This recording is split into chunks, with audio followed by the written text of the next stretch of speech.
So for this video, I'm going to show you how to make a purse with chenille yarn.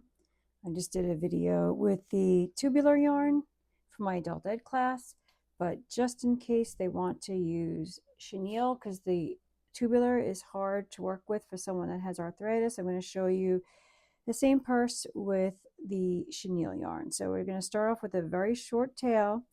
I'm going to do a slip knot, and we're going to cast on 10 stitches like we did with the other one, just to see the difference with the same number of stitches. So 3, 4, 5, 6, 7, 8, 9, 10. And now we're going to knit through the tops of each. So we're going to knit through that last one more time. And we're going to go backwards and knit like we're doing a blanket through the top of each of these, and then we're going to work around the bottoms as if we were doing a pillow.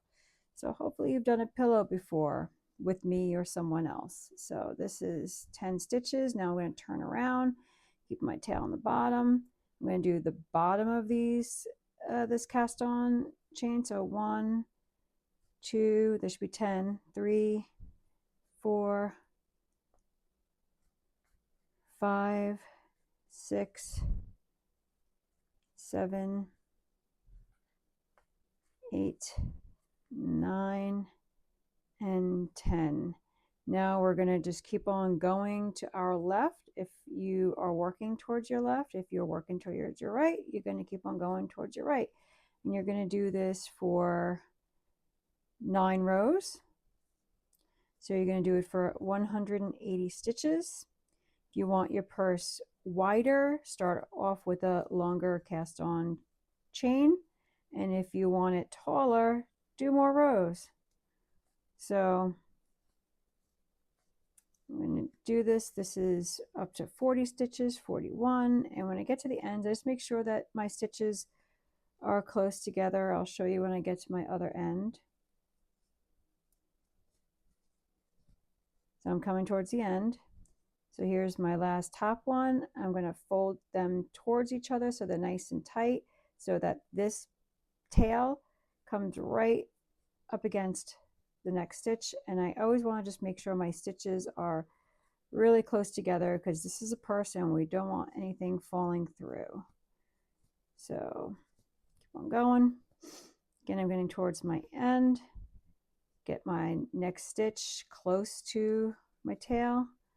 And that's how we might make it nice and tight. So I'll do one more row, and then I will show you where we are. I like to knit on my lap in the air. So again, ends, see how far apart they are?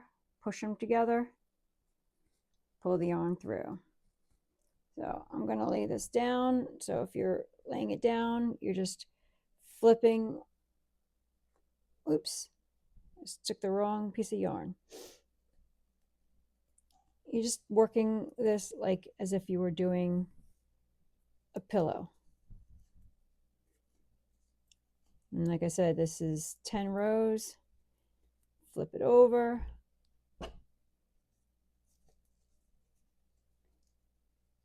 And I will be back when I'm at 10 rows.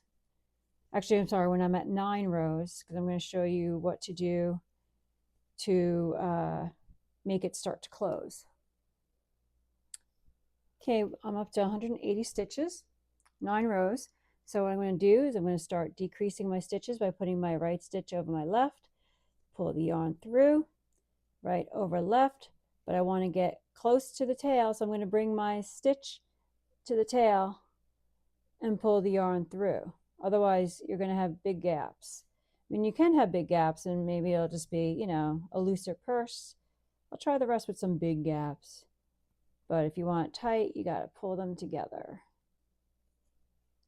But now I'm thinking about it, big gaps might not be a problem.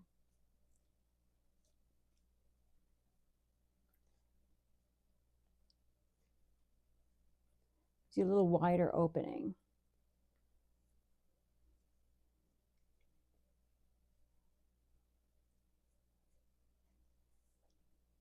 And my last 2 together.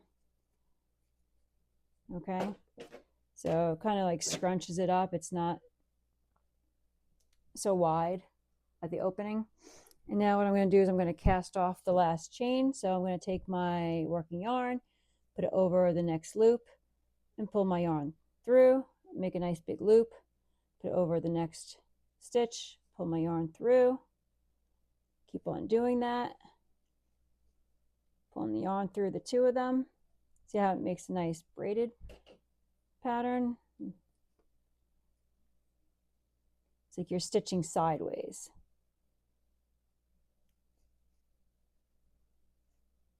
Now I'm on the back, so I want to come to the side, so I'm going to get my finger through an end stitch over here and pull my yarn through.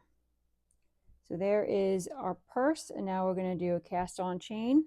And you're going to do a cast on for the length that you want. So my last one that I did with the tubular yarn was 20, so I'll try 20. 2, 3, 4, 5, 6, 7, 8, 9, 10, 11, 12, 13, 14, 15, 16, 17, 18, 19, and 20. It's a good length.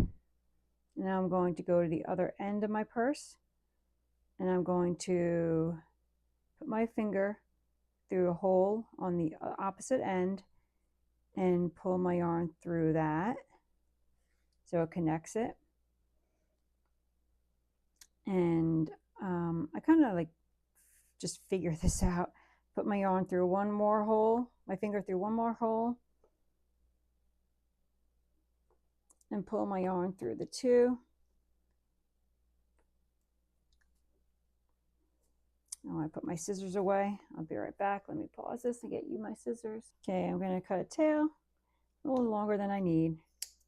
And I'm going to pull my tail through my last stitch. Okay, and I'm going to stick the yarn through the inside of the purse to hide it. I'm going to turn the purse inside out. Okay, so here is my tail, and I'm going to weave it down the side a little bit.